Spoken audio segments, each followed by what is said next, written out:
Cuarto paso. Sin miedo hicimos un minucioso inventario moral de nosotros mismos. Al ser creados, fuimos dotados de instintos para un propósito. Sin ellos, no seríamos seres humanos completos. Si los hombres y las mujeres no se esforzaron por tener seguridad personal, si no se molestaran en cosechar su alimento o en construir sus moradas, no podrían sobrevivir. Si no se reprodujeran, la tierra no estaría poblada. Si no hubiera ningún instinto social, si a los seres humanos no les importara disfrutar de la compañía de sus semejantes, no existiría sociedad alguna.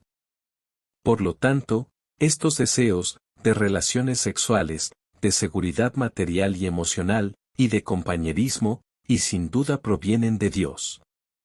No obstante, estos instintos, tan necesarios para nuestra existencia, a menudo sobrepasan con mucho los límites de su función apropiada.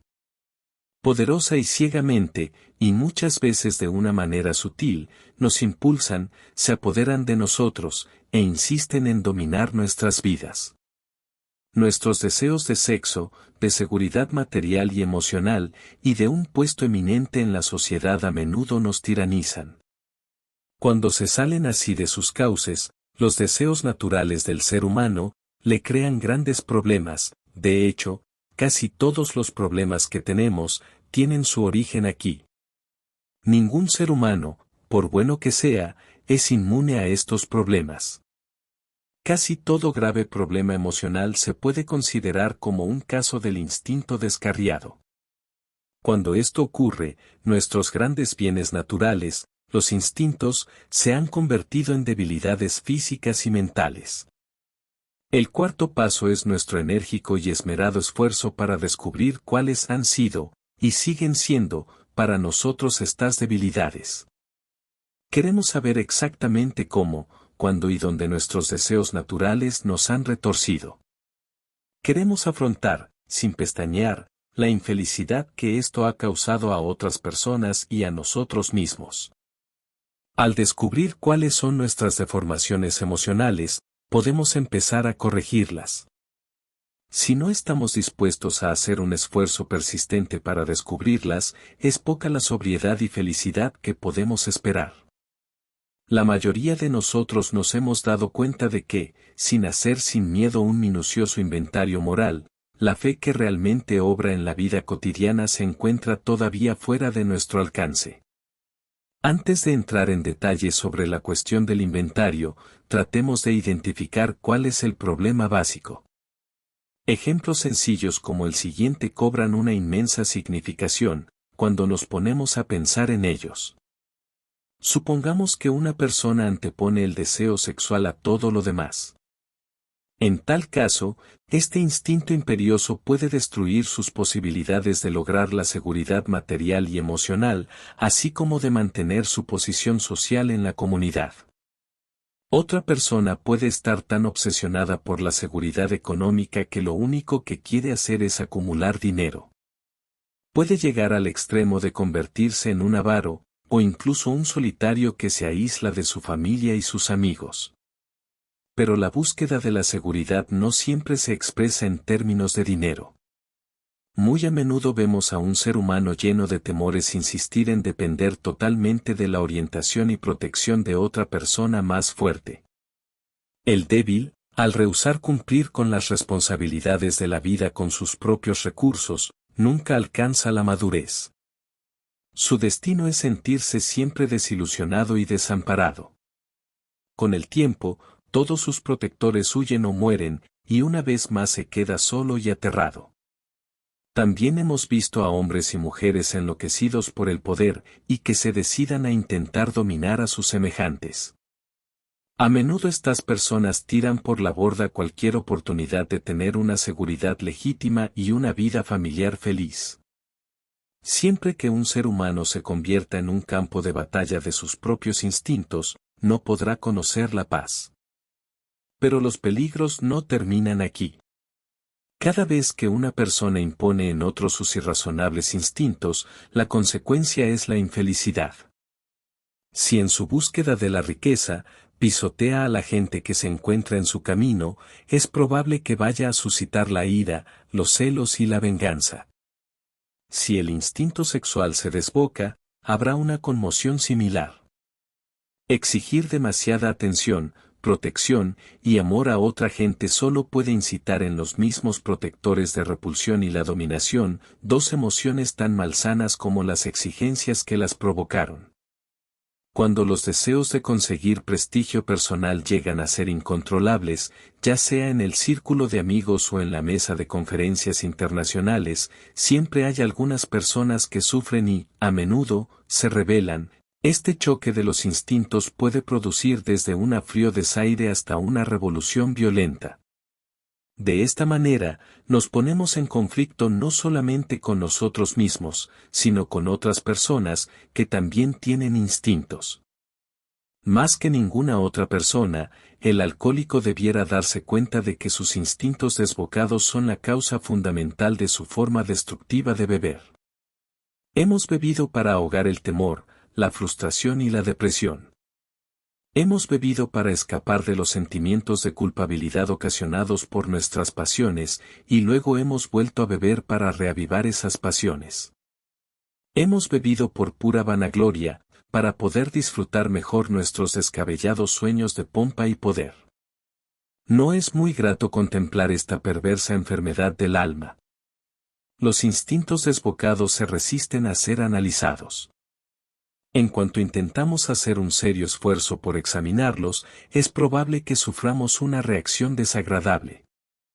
Si por temperamento tendremos al lado depresivo, es probable que nos veamos inundados de un sentimiento de culpabilidad y de odio hacia nosotros mismos.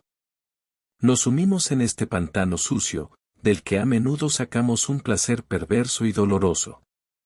Al entregarnos mórbidamente a esta actividad melancólica, puede que nos hundamos en la desesperación hasta tal punto que solo el olvido nos parece la única solución posible. En este punto, por supuesto, hemos perdido toda perspectiva y, por lo tanto, la auténtica humildad. Porque esto es la otra cara del orgullo. No es en absoluto un inventario moral, es el mismo proceso que muy a menudo ha llevado a la persona depresiva a la botella y a la extinción. Sin embargo, si por naturaleza nos inclinamos hacia la hipocresía o la grandiosidad, nuestra reacción será la opuesta. Nos sentiremos ofendidos por el inventario sugerido de AA. Sin duda aludiremos con orgullo a la vida virtuosa que creíamos haber llevado antes de que la botella nos derrotara. Insistiremos que nuestros graves defectos de carácter, si es que creemos tener alguno, han sido causados principalmente por haber bebido en exceso. Siendo este el caso, creemos que lo que se deriva lógicamente es que la sobriedad es la única meta que tenemos que intentar lograr. Creemos que, tan pronto como dejemos el alcohol, nuestro buen carácter renacerá. Si siempre habíamos sido buenas personas, excepto por nuestra forma de beber, ¿qué necesidad tenemos de hacer un inventario moral ahora que estamos sobrios?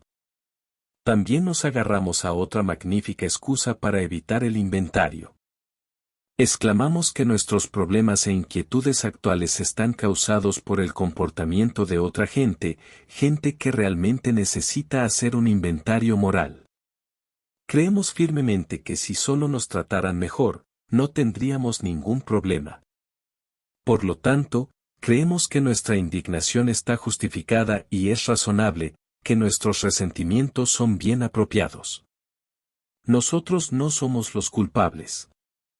Son ellos. En esta etapa del inventario, nuestros padrinos vienen a rescatarnos. Pueden hacer esto, porque son los portadores de la experiencia comprobada de AA con el cuarto paso. Consuelan a la persona melancólica, primero mostrándole que no es un caso extraño ni diferente, que probablemente sus defectos de carácter no son ni más numerosos ni peores que los de cualquier otro miembro de AA. El padrino demuestra esto rápidamente, hablando abierta y francamente, y sin exhibicionismo, acerca de sus propios defectos, antiguos y actuales. Este inventario sereno y, a la vez, realista es inmensamente tranquilizador. Probablemente el padrino le indica al recién llegado que junto con sus defectos puede anotar algunas virtudes. Esto contribuye a disipar el pesimismo y fomentar el equilibrio. Tan pronto como empiece a ser más objetivo, el principiante podrá considerar sin miedo sus propios defectos. Los padrinos de los que creen que no necesitan hacer un inventario se ven enfrentados con un problema muy diferente, porque la gente impulsada por el orgullo de sí misma, inconscientemente se niegan a ver sus defectos. Es poco probable que estos principiantes necesiten consuelo. Lo necesario, y difícil, es ayudarles a encontrar una grieta en la pared construida por sus egos, por la que pueda brillar la luz de la razón. Para empezar, se les puede decir que la mayoría de los AA, en sus días de bebedores, estuvieron gravemente afligidos por la autojustificación. Para la mayoría de nosotros, la autojustificación era lo que nos daba excusas para beber, por supuesto, y para todo tipo de conducta disparatada y dañina. Éramos artistas en la invención de pretextos. Teníamos que beber porque estábamos pasándolo muy mal, o muy bien. Teníamos que beber porque en nuestros hogares nos agobiaban con amor, o porque no recibíamos amor alguno. Teníamos que beber porque en nuestros trabajos teníamos un gran éxito, o porque habíamos fracasado. Teníamos que beber porque nuestro país había ganado una guerra o perdido la paz. Y así fue, ad infinitum. Creíamos que las circunstancias nos impulsaban a beber, y cuando habíamos intentado corregir estas circunstancias, al ver que no podíamos hacerlo a nuestra plena satisfacción, empezamos a beber de forma desenfrenada y nos convertimos en alcohólicos. Nunca se nos ocurrió pensar que nosotros éramos quienes teníamos que cambiar para ajustarnos a las circunstancias, fueran cuales fueran. Pero en AA, poco a poco llegamos a darnos cuenta de que teníamos que hacer algo respecto a nuestros resentimientos vengativos, nuestra autoconmiseración y nuestro poco merecido orgullo. Teníamos que reconocer que cada vez que nos las dábamos de personajes, la gente se volvía en contra nuestra. Teníamos que reconocer que cuando albergábamos rencores y planeábamos vengarnos por tales derrotas, en realidad nos estábamos dando golpes a nosotros mismos con el garrote de la ira, golpes que habíamos querido asestar a otros. Nos dimos cuenta de que si nos sentíamos gravemente alterados, lo primero que teníamos que hacer era apaciguarnos, sin importarnos la persona o las circunstancias que nosotros creyéramos responsables de nuestro trastorno. A muchos de nosotros nos costaba mucho tiempo ver lo engañados que estábamos por nuestras volubles emociones. Podíamos verlas rápidamente en otras personas, pero tardábamos mucho en verlas en nosotros mismos. Ante todo, era necesario admitir que teníamos muchos de estos defectos, aunque el hacerlo nos causara mucho dolor y humillación. En lo que respecta a otra gente, teníamos que eliminar la palabra culpa de nuestro vocabulario y de nuestros pensamientos. Para poder empezar a hacer esto, nos hacía falta mucha buena voluntad. Pero una vez salvados los 2 o 3 primeros obstáculos, el camino nos parecía cada vez más fácil de seguir. Porque habíamos empezado a vernos en nuestra justa medida, es decir, habíamos adquirido más humildad. Claro está que la persona depresiva y la persona agresiva y orgullosa son extremos de la gama de personalidades humanas, y son tipos que abundan tanto en AA como en el mundo exterior. Muchas veces estas personalidades se presentan de forma tan definida como en los ejemplos que hemos dado. Pero con la misma frecuencia se encuentran algunas que casi pueden clasificarse en ambas categorías. Los seres humanos nunca son totalmente idénticos, así que cada uno de nosotros, al hacer nuestro inventario, tendremos que determinar cuáles son nuestros propios defectos de carácter. Cuando encuentre los zapatos a su medida, debe ponérselos y andar con la seguridad de que por fin está en el buen camino. Reflexionemos ahora sobre la necesidad de hacer una lista de los defectos de personalidad más pronunciados que todos tenemos en diversos grados. Para los que tienen una formación religiosa, en esta lista aparecerían graves violaciones de principios morales. Otros la consideran como una lista de defectos de carácter. Y otros un catálogo de inadaptaciones. Algunos se sentirán muy violentos si se habla de inmoralidad, y mucho más si se habla de pecado. Pero todo aquel que dispone de un mínimo de sensatez, estará de acuerdo en un punto, que dentro del alcohólico hay muchas cosas que no funcionan bien, y que hay mucho que hacer para remediarlas si esperamos lograr la sobriedad, hacer el progreso y tener una verdadera capacidad para enfrentarnos a las realidades de la vida. Para evitar caer en la confusión discutiendo sobre los nombres que se deben dar a estos defectos, utilicemos una lista universalmente aceptada de las principales flaquezas humanas, los 7 pecados capitales: soberbia, avaricia, lujuria, ira, gula, envidia y pereza. No es casualidad que la soberbia encabece la lista. Porque la soberbia, que conduce a la autojustificación, y que está siempre espoleada por temores conscientes o inconscientes, es la que genera la mayoría de las dificultades humanas, y es el principal obstáculo al verdadero progreso. La soberbia nos hace caer en la trampa de imponer en nosotros mismos y en otra gente exigencias que no se pueden cumplir sin pervertir o abusar de los instintos que Dios nos ha dotado. Cuando la satisfacción de nuestro instinto de sexo, de seguridad y de disfrutar de la compañía de nuestros semejantes se convierte en la única meta de nuestras vidas, entonces aparece la soberbia para justiciar nuestros excesos. Todas estas flaquezas generan el miedo que es, en sí mismo, una enfermedad del alma. Luego, el miedo, a su vez, genera más defectos de carácter.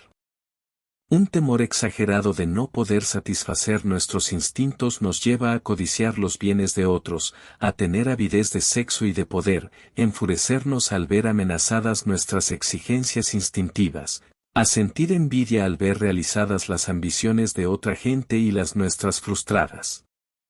Comemos más, bebemos más y tratamos de coger más de lo que necesitamos de todo, temiendo que nunca tendremos lo suficiente. La perspectiva del trabajar nos asusta tan profundamente que nos hundimos en la pereza. Holgazaneamos, y tratamos de dejarlo todo para el día de mañana, o, si trabajamos, lo hacemos de mala gana y a medias. Estos temores son como plagas que van royendo los cimientos sobre los que tratamos de construir una vida. Así que cuando AA sugiere que hagamos sin miedo un inventario moral, tiene que parecerle al recién llegado que se le pide más de lo que puede hacer. Cada vez que intenta mirar en su interior, tanto su orgullo como sus temores le hacen retroceder. El orgullo dice, no hace falta que te molestes en hacerlo, y el temor le dice, no te atrevas a hacerlo. Pero según el testimonio de los AA que han intentado sinceramente hacer un inventario moral, el orgullo y el miedo en estos momentos no son sino espantajos. Una vez que estemos plenamente dispuestos a hacer nuestro inventario, y que nos dediquemos a hacerlo con todo esmero, una luz inesperada nos llega para disipar la neblina. Conforme perseveramos en el intento, nace una nueva seguridad, y el alivio que sentimos al enfrentarnos por fin con nosotros mismos es indescriptible. Estos son los primeros frutos del 4 paso. Al llegar a este punto, es probable que el principiante haya sacado las siguientes conclusiones, que sus defectos de carácter, que representan sus instintos descarriados, han sido la causa primordial de su forma de beber y de su fracaso en la vida, que, a no ser que esté dispuesto a trabajar diligentemente para eliminar sus peores defectos, tanto la sobriedad como la tranquilidad de mente quedarán fuera de su alcance, que tendrá que derribar los cimientos defectuosos de su vida y volver a construirlo sobre roca firme. Ahora, dispuesto a empezar la búsqueda de sus propios defectos, se preguntará a sí mismo, ¿cómo debo proceder exactamente? ¿Cómo hago un inventario personal? Puesto que el 4 paso no es sino el mero comienzo de una práctica que nos habrá de durar toda la vida, podemos sugerirle que lo empiece examinando aquellos defectos que más le molestan y que más le saltan a la vista. Valiéndose de su mejor criterio respecto a lo que ha habido de bueno y de malo en su vida, puede hacer una especie de resumen general de su conducta en lo concerniente a sus instintos primordiales de sexo, de seguridad y de relaciones sociales. Al repasar su vida anterior, puede comenzar fácilmente el proceso con una consideración de algunas preguntas como las siguientes. ¿Cuándo, cómo, y en cuáles circunstancias he hecho daño a otras personas y a mí mismo insistiendo en satisfacer mi deseo egoísta de relaciones sexuales? ¿Quiénes se vieron lastimados, y cuál fue el daño que les hice? ¿Llegué a arruinar mi matrimonio y a herir a mis hijos? ¿Puse en peligro mi reputación en la comunidad? ¿Precisamente cómo reaccioné ante estas situaciones en el momento que ocurrieron? Me sentía consumido de un sentimiento de culpabilidad que nada podría aliviar. O, insistí que era yo la presa y no el depredador, intentando así absolverme. ¿Cómo he reaccionado ante la frustración en cuestiones sexuales? Al verme rechazado, ¿me he vuelto vengativo o deprimido? ¿Me he desquitado con terceras personas? Si he encontrado un rechazo o frialdad en casa, ¿lo he aprovechado como un pretexto para tener aventuras amorosas? Para la mayoría de los alcohólicos también son muy importantes las preguntas que tienen que hacerse acerca de su comportamiento respecto a la seguridad económica y emocional. En estos aspectos de la vida, el temor, la avaricia, los celos y el orgullo suelen tener el peor efecto.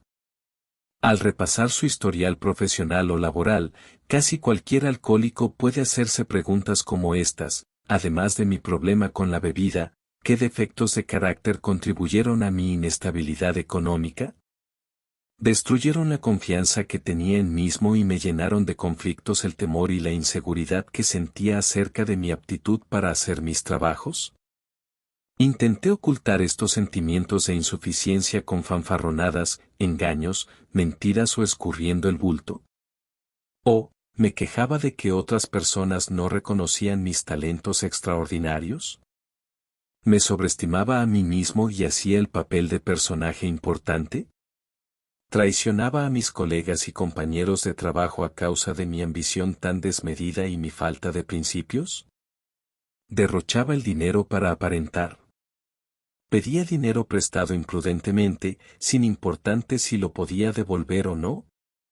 ¿Era tacaño, negándome a mantener a mi familia debidamente? ¿Escatimaba gastos en mis tratos comerciales de forma poco honrada? ¿Y los intentos para ganar dinero fácil y rápidamente en el mercado de valores y las carreras de caballos? Naturalmente, muchas de estas preguntas se aplican igualmente a las mujeres de negocios en AA. Pero el ama de casa alcohólica también puede causar la inseguridad económica de la familia. Puede falsear las cuentas de crédito, manipular el presupuesto para comida, pasar las tardes jugándose el dinero, y cargar de deudas a su marido con su irresponsabilidad, derroche y despilfarro. Pero todos los alcohólicos que han perdido sus trabajos, sus familias y sus amigos a causa de la bebida tendrán que examinarse despiadadamente a sí mismos para determinar cómo sus propios defectos de personalidad han demolido su seguridad. Los síntomas más comunes de la inseguridad emocional son la ansiedad, la ira, la autoconmiseración y la depresión. Esta se origina en causas que a veces parecen estar dentro de nosotros y otras veces parecen ser externas. Para hacer un inventario al respecto, debemos considerar cuidadosamente las relaciones personales que constante o periódicamente nos han ocasionado problemas. Se debe tener en cuenta que este tipo de inseguridad se suele presentar en cualquier ocasión en que los instintos se ven amenazados. Las preguntas encaminadas a aclarar este asunto pueden ser así: fijándome tanto en el pasado como en el presente, ¿cuáles situaciones sexuales me han producido sensaciones de inquietud, amargura, frustración o depresión? Considerando imparcialmente cada situación, ¿puedo ver dónde yo he tenido la culpa? ¿Me asediaban estas perplejidades debido a mi egoísmo y mis exigencias exageradas? O, si mi trastorno parecía ser provocado por el compartimiento de otras personas, ¿por qué carezco de la capacidad para aceptar las circunstancias que no puedo cambiar? Estas son las preguntas básicas que pueden revelar el origen de mi desasosiego e indicar si tengo la posibilidad de cambiar mi propia conducta para así adaptarme serenamente a la autodisciplina. Supongamos que la inseguridad económica suscita constantemente estos mismos sentimientos. Puedo preguntarme a mí mismo hasta qué punto mis propios errores han nutrido las inquietudes que me van carcomiendo. Y si las acciones de otra gente forman parte de la causa, ¿qué puedo hacer al respecto?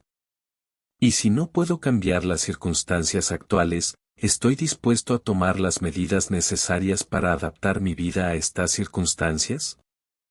Estas preguntas, y otras muchas que se nos ocurrirán según el caso particular, contribuirán a descubrir las causas fundamentales. Pero nuestras relaciones retorcidas con nuestra familia, nuestros amigos y la sociedad en general son las que nos han causado el mayor sufrimiento a muchos de nosotros. Hemos sido fundamental que nos hemos negado a reconocer es nuestra incapacidad para sostener una relación equilibrada con otro ser humano. Nuestra egomanía nos crea dos escollos desastrosos. O bien insistimos en dominar a la gente que conocemos, o dependemos excesivamente de ellos.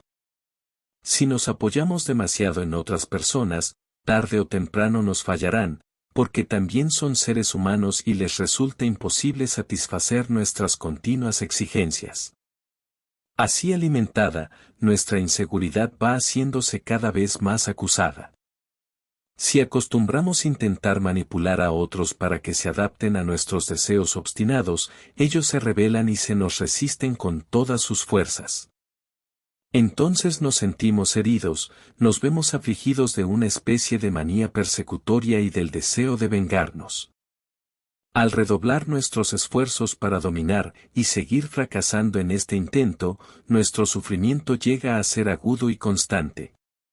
Nunca hemos intentado ser un miembro de la familia, un amigo entre amigos, un trabajador entre otros trabajadores, y un miembro útil de la sociedad. Siempre hemos luchado por destacarnos del montón o por escondernos. Este comportamiento egoísta nos impedía tener una relación equilibrada con cualquier persona a nuestro alrededor. No teníamos la menor comprensión de lo que es la auténtica hermandad. Algunos pondrán reparos a muchas de las preguntas formuladas, porque creen que sus propios defectos de carácter no eran de tanta envergadura. A estas personas se les puede sugerir que un examen concienzudo probablemente sacará a relucir esos mismos defectos a los que se referían las preguntas molestas.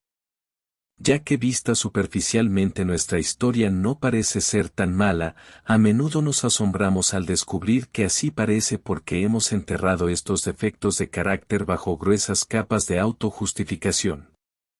Sean cuales sean, estos defectos emboscados nos han tenido la trampa que acabó por llevarnos al alcoholismo y la infelicidad. Por lo tanto, al hacer nuestro inventario la palabra clave es minuciosidad. Para tal fin, es aconsejable poner por escrito nuestras preguntas y respuestas. Nos ayudará a pesar con claridad y a evaluar nuestra conducta con sinceridad. Será la primera muestra palpable de que estamos completamente dispuestos a seguir adelante.